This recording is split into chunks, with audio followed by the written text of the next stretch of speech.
Mga kapuso, kumpara nitong nakalipas na linggo kung kailan ilulan ng gusto ang binaha ang ilang bahagi ng Caraga at Davao Region, ngayong araw, magiging maayos ang lagay ng panahon sa Mindanao. Ayon sa pag-asa, mga local thunderstorm ay mararanasan sa Mindanao at sa Visayas. Pero tandaan mga kapuso, ang mga local thunderstorm ay maaari pa rin magdulot ng baha o kaya naman ay landslide, kaya maging alerto po tayo. Posible muli sa Northern at Central Zone ang ulang dulot ng hanging amihan.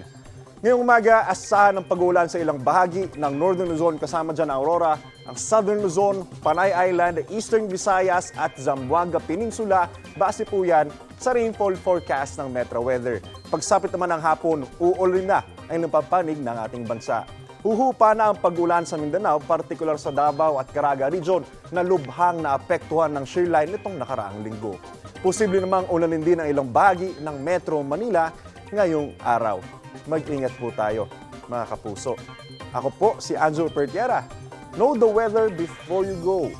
Para Mark Safe lagi, mga kapuso. Kapuso, para laging una ka sa mga balita, bisitahin at mag-subscribe sa GMA Integrated News sa YouTube. Sa mga kapuso abroad, samahan nyo kami sa GMA Pinoy TV at sa www.gmanews.tv.